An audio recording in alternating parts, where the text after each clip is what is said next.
बिस्मिल्लाहिर्रहमानिर्रहीम। अस्सलाम वालेकुम, मैं हूं Mohammad Hasan Siddiqui. Welcome to Macro Art Productions. So guys, आज है एडोबी फोटोशॉप का लेक्चर नंबर 2 और आज के इस लेक्चर में हम देखेंगे कि हम डिफरेंट लेयर्स के ऊपर क्यों काम करते हैं, लेयर्स के ऊपर काम करना क्यों ज़रूरी है। और इसी के साथ हम देखेंगे कि हमारे पास जो सिलेक्शन टूल्स मौजूद होते हैं वो कौन कौन से हैं और उनको किस तरह से यूज़ करना है। और at the end of lecture में आपको सिलेक्शन टूल के साथ ही एक इमेज एडिट करके दिखाऊंगा बहुत ही आसान तरीके से। So guys, without any delay चलते हैं कंप्यूटर की स्क्रीन पे। सो गाइस, यहाँ मेरे पास एक इमेज ओपन है और आप देख सकते हैं लेयर पैनल में इसका नाम आ रहा है बैकग्राउंड, यानी कि ये हमारी बैकग्राउंड इमेज है। हम जो भी काम करेंगे इसके ऊपर आएगा और ये इमेज लॉक्ड है। या तो हम इसको डायरेक्टली यहाँ से अनलॉक करेंगे ताकि हम इसके ऊपर काम कर सकें, या फिर हम इसकी एक कॉपी क्रिएट करेंगे। कॉपी मैं आपको बाद में क्रिएट करके दिखाता हूँ, पहले हम इसके ऊपर काम करते हैं।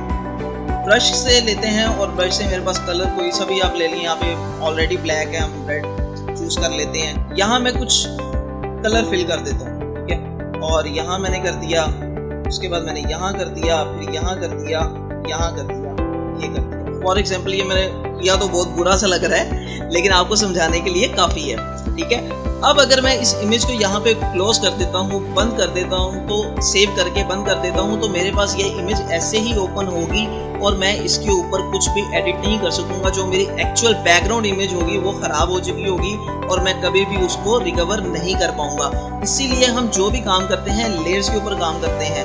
फॉर एग्जाम्पल, अब अगर मैं इसको यहाँ से इरेज भी करता हूँ, रेजर लेता हूँ, यहाँ पे हमारे पास रेजर है ये, ठीक है।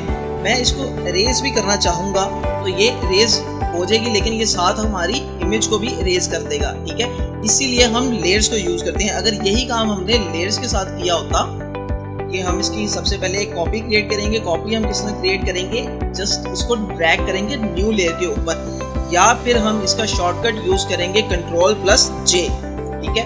अब यहाँ पे हमारे पास एक लेयर आ गई। अब हम पहले ब्रश यूज करते हैं, ब्रश से हम कुछ इसको ड्राइंग कर लेते हैं, इसको डिफरेंट, ठीक है।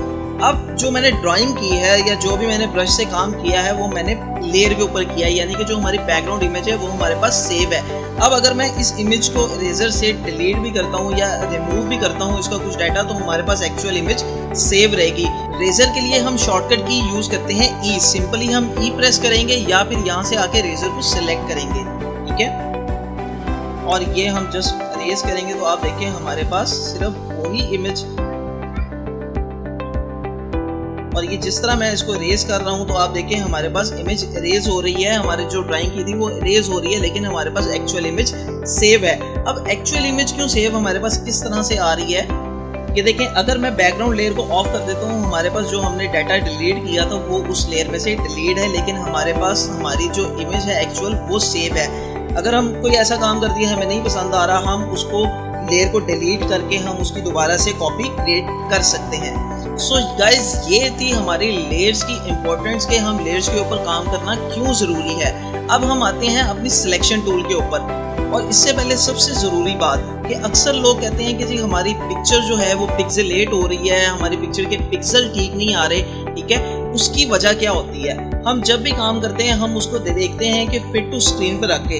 आपने अगर कोई पिक्चर की क्वालिटी चेक करनी है तो आपने हमेशा उसको 100% पे रख के पहले चेक करना है। अब 100% पे रख के हम किस तरह चेक करेंगे, ये देखें जहाँ पे इस इमेज का नाम लिखा हुआ है वहाँ पे आ रहा है 10.4%, यानी कि जो हमें ये इमेज शो कर रहा है, इमेज का साइज शो कर रहा है वो जस्ट 10.4% है, यानी कि अभी 89% जो है ये हमें शो करना है, इमेज का साइज रिमेनिंग है। अब हम उसको देखना चाहते हैं कि 100% हमारी इमेज का साइज क्या है, तो हम इसको जूम करेंगे। जूम हम किस तरह करेंगे, या तो हम डायरेक्टली यहाँ से जूम पे क्लिक करेंगे या फिर Z प्रेस करेंगे तो हमारे पास जूम का आइकन आ जाएगा, ठीक है। इसके ऊपर राइट क्लिक करें और 100% पे क्लिक करें। अब ये देखें जी, ये हमारी इमेज की क्वालिटी है। यहाँ देखिए हमें 100% शो कर रहा है कि जी ये इमेज हमारी 100% है। अब फिट टू स्क्रीन करता हूँ तो फिर ये 10.4% भी आ जाती है, ठीक है। थोड़ा सा हम इसको जूम कर लेते हैं या फिट टू स्क्रीन रखते हैं। अच्छा जी, अब हम देखते हैं कि हमारे पास सिलेक्शन टूल कौन कौन से मौजूद हैं। सबसे पहले तो ये मूव टूल आता है। मूव टूल यानी कि कोई भी इमेज को हम मूव करने के लिए, कोई भी ऑब्जेक्ट को मूव करने के लिए हम यूज करते हैं मूव टूल, और इसकी शॉर्टकट की है V। फॉर एग्जाम्पल मैंने यहाँ से ब्रश सेलेक्ट किया होता, अब मैं डायरेक्टली यहाँ से अपने कर्सर को मूव किए बगैर मैं चाहता हूँ कि मेरे पास मूव टूल आ जाए, तो मैं जस्ट सिंपली P प्रेस करूंगा तो मेरे पास मूव टूल एक्टिव हो जाएगा। ठीक है, अब हम देखते हैं इसके साथ हमारे पास है सिलेक्शन टूल। सबसे पहले हमारे पास आता है रेक्टेंगल मार्की टूल। ठीक है, ये जो हमारी सिलेक्शन करेगा ये हमारी रेक्टेंगल की शेप में सिलेक्शन करेगा। ठीक है, करके देखते हैं कि फॉर एग्जांपल ये देखें, अब जो मैं यहाँ पे जिस तरह सिलेक्शन की तो इसने रेक्टेंगल की शेप में सिलेक्शन की है। मैं अपने चाहता हूँ कि मैं इस ऑब्जेक्ट की सिलेक्शन करूँ। ये जो हमारे पास लड़की की एक तस्वीर आ रही है, मैं इसकी सिलेक्शन करना चाहता हूँ। तो रेक्टेंगल टूल से मैं कोशिश करता हूँ सिलेक्शन करने की, तो ये तो नामुमकिन सी बात नजर आ रही है। अब मैंने फॉर एग्जांपल यहाँ पे सिलेक्शन करती, मैं चाहता हूँ इस सिलेक्शन में मजीद कुछ चीजें ऐड करने के लिए। तो सिलेक्शन को ऐड करने के लिए मैं जस्ट सिंपली शिफ्ट प्रेस करके अपनी सिलेक्शन को ऐड करूंगा। ये देखिए, जैसे ही मैंने शिफ्ट प्रेस किया हुआ था तो मेरे पास यहाँ पे एक प्लस का साइन आ जाता है, यानी कि हम इसमें सिलेक्शन ऐड कर रहे हैं। ये देखिए, जैसे जैसे मैं जहाँ जहाँ सिलेक्शन ऐड करता जाऊंगा ये सिलेक्शन ऐड होती जाएगी। और इसी की तरह इसी के साथ मैं चाहता हूँ कि मैं कुछ इसमें सिलेक्शन डिलीट कर दूँ, तो आपने ऑल्ट प्रेस करना है। ऑल्ट प्रेस करेंगे तो हमारे पास माइनस आ जाएगा। ये देखें जी, मैं यहाँ से सिलेक्शन डिलीट करता हूँ तो ये सिलेक्शन डिलीट होती जा रही है। और इस टूल के साथ सिलेक्शन करना बहुत ही मुश्किल है। अगर मैं इस टूल के साथ सिलेक्शन करना शुरू कर दूँ तो मुझे तकरीबन 1 साल तो लग ही जाएगा सिलेक्शन करने के लिए। तो हम इस टूल को यूज़ नहीं करते। हम दूसरा टूल देखते हैं इस ऑब्जेक्ट को सिलेक्ट करने के लिए। दूसरा हमारे पास आता है इलिप्टिकल मार्की टूल। अब इलिप्टिकल मार्की टूल क्या करता है जी, ये हमारी राउंड शेप में सिलेक्शन करता है। अब इससे कुछ न पता चल रहा है कि सिलेक्शन कुछ इजी हो जाएगी। ठीक है, सेम हम अपना क्राइटेरिया यूज करेंगे, शिफ्ट प्रेस करके अपनी सिलेक्शन को बनाएंगे। ठीक है, जैसे लाइक दिस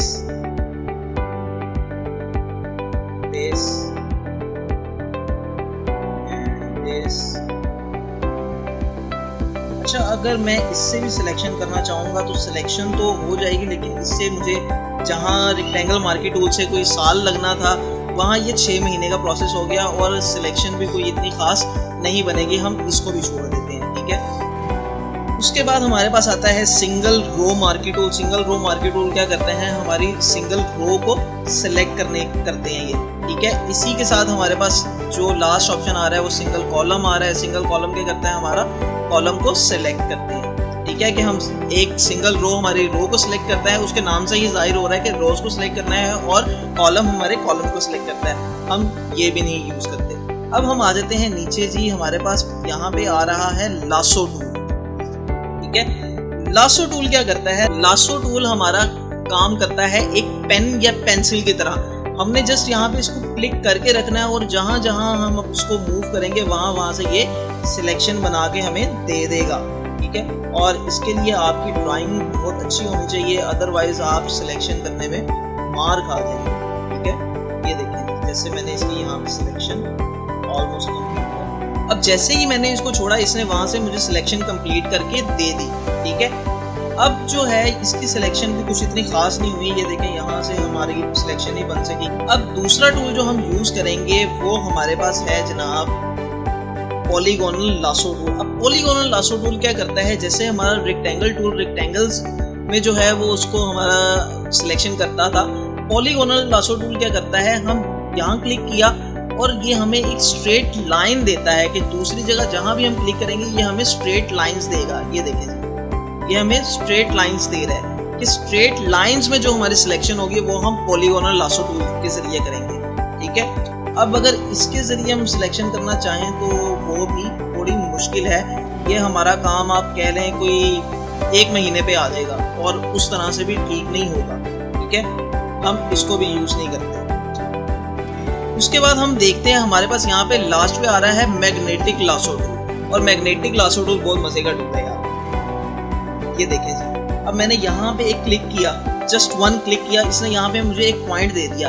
अब इसने क्या किया, इसने वहां से सैंपल ले लिया कि जी मैंने जो है इस कलर के पिक्सल्स को या इस शेड के पिक्सल्स को सिलेक्ट करना है। अब जिस तरह मैं अपने ऑब्जेक्ट के पास इसको राउंड में जो है वो इसको मूव करता हूँ विदाउट एनी क्लिक, जस्ट मैं माउस अपना जो है वो कर्सर अपना मूव कर रहा हूँ और ये ऑटोमेटिकली सिलेक्शन कर रहा है। ये देखिए, और कितनी खूबसूरती से सिलेक्शन कर रहा है।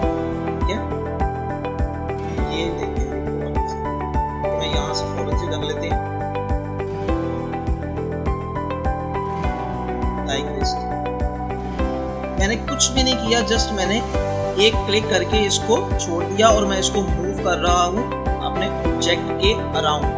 ठीक है, ये ले जी, ये मैंने एक सिलेक्शन कर ली है इसकी। ठीक है, अब हम इसको सिलेक्शन को देखते हैं जी। ये हमारे पास कंट्रोल जे, हमने एक नई सिलेक्शन की कॉपी कर ली है। ठीक है, ये सिलेक्शन हमारी कदरे बेहतर हुई है। ले जी, इस टूल से हमारा काम काफ़ी हद तक आसान हो चुका है कि हमें को 5-10 मिनट लगेंगे इसकी सिलेक्शन करने में। हमारे पास इतना टाइम भी नहीं है, पाकिस्तानी अवाम है ना, बहुत जल्दी में रहते हैं हम लोग, तो इसके लिए हम एक और टूल यूज़ करेंगे, वो है जनाब हमारे पास क्विक सिलेक्शन टूल। इसके नाम से ही जाहिर हो रहा है कि फ़ौरन से इसने सिलेक्शन करके हमें दे देनी है। ये देखें जी, ये देखें, ये ले जस्ट 1 क्लिक और आपकी सिलेक्शन हो गई। ये लीजिए, ये आपकी सिलेक्शन हो गई और बहुत ही अच्छे तरीके से सिलेक्शन हुई है। अब यहाँ से कुछ एरिया सेलेक्ट है तो उसको हम किस तरह से रिमूव करेंगे? ऑल्ट प्रेस करेंगे तो ये देखें माइनस का साइन आ जाएगा हमारे पास। यहाँ से हम इसको जस्ट ड्रैग करेंगे और उसने ऑलरेडी वो एरिया डिटेक्ट करके उसको डीसिलेक्ट कर दिया। ठीक है, अब हम इसकी कॉपी बनाएंगे। कॉपी किस तरह से बनाएंगे? सिलेक्शन की कॉपी बनानी है, कंट्रोल प्लस जे प्रेस करेंगे तो हमारे पास इस सिलेक्शन की कॉपी आ जाएगी। ठीक है, ये लेयर हम ऑफ करके देखेंगे तो हमें क्लियरली नजर आएगा। ये देखें, और ये देखें हमारी एक खूबसूरत सी एक सिलेक्शन बन के आ गई। यहाँ से कुछ एरिया हमारा रह गया था, वो ग्लासेस का था, कोई बात नहीं, हम उसको भी क्लियर कर लेंगे। सो गाइस, ये थे हमारे पास सिलेक्शन टूल्स। इसके अलावा भी कुछ और तरीकों से भी हम अपने सब्जेक्ट की सिलेक्शन कर सकते हैं। अब तो अडोबी फोटोशॉप ने बहुत सी नई अपडेट दे दी है जिसके ज़रिए हम 1 क्लिक से भी अपने सब्जेक्ट की सिलेक्शन कर सकते हैं, लेकिन उसमें कुछ चीज़ें हमें अडोबी फोटोशॉप मिस कर देता है, वो भी हम उसको कवर कर सकते हैं। ठीक है, उसके बाद हमारे पास पेन टूल है। पेन टूल के ज़रिए जो प्रोफेशनली सिलेक्शन की जाती है आजकल, वो पेन टूल के ज़रिए करते हैं हम लोग। ठीक है, वो भी इंशाल्लाह हम इन डिटेल पढ़ेंगे। पहले हम छोटी छोटी आसान चीज़ें से पढ़ लें। ठीक है, अब बारी आती है एंड पे, जो मैंने आपसे कहा था कि मैं आपको एक इमेज एडिट करके बताऊंगा कि हम किस तरह से एक इमेज एडिट कर सकते हैं बहुत ही सिंपल सा काम करके। सबसे पहले तो हम ये लेयर डिलीट करते हैं जी। अब हम यहाँ से सिलेक्ट करते हैं हमारा एलिप्टिकल मार्की टूल। ठीक है, एलिप्टिकल मार्की टूल हमने सिलेक्ट करना है। अब हमने यहाँ पे एक सिंपल सी सिलेक्शन बनानी है अपने इस इमेज के अराउंड। ठीक है, इस इमेज के अराउंड हमने सिलेक्शन कर ली और इसका हम फेदर रख देते हैं अप्रॉक्सीमेटली 500 पिक्सल, क्योंकि मेरे पास जो इमेज है वो एक ह्यूज साइज की है। ठीक है, बड़े साइज की है, और अगर आपके पास छोटी साइज की इमेज है तो आप उसके अकॉर्डिंगली अपने पिक्सल्स का जो है फेदर सेलेक्ट कर सकते हैं। ठीक है, मैं यहाँ पे 500 पिक्सल्स कर देता हूँ। ठीक है जी, ये हमारे पास 500 पिक्सल्स का सिलेक्शन आ गई है और यहाँ से हम कलर कर देते हैं डिफॉल्ट। अब हम इसके अंदर करते हैं कलर फिल। अब कलर फिल करने के लिए जो हमारे पास फोरग्राउंड कलर है वो ब्लैक है, हम चाहते हैं कि ब्लैक कलर फिल करें, तो उसके लिए हम शॉर्टकट की यूज़ करेंगे ऑल्ट प्लस बैक स्पेस। और ये क्या हुआ, ये तो हमारी इमेज में कलर फिल हो गया, कोई मसला नहीं। हम इसको कंट्रोल सी करते हैं। हमने कलर फिल करना है अपनी इमेज के साइड्स पे। ठीक है, तो उसके लिए हमें सिलेक्शन करनी पड़ेगी साइड्स की, और हम बिल्कुल आसान तरीके से बगैर कुछ किए हम इसके बाहर इसके भी सिलेक्शन कर सकते हैं। वो किस तरह? कंट्रोल शिफ्ट प्लस आई प्रेस करेंगे तो हमारी जो इमेज का जो सिलेक्शन थी उसको छोड़ के उसने बाकी एरियाज को सिलेक्ट कर लिया है। ठीक है, अब हम simply alt plus back space करते हैं तो ये देखें जी, ये हमारे पास कलर फिल हो चुका है। अब हम इसे कर देते हैं डीसिलेक्ट और अपना रिजल्ट देखते हैं।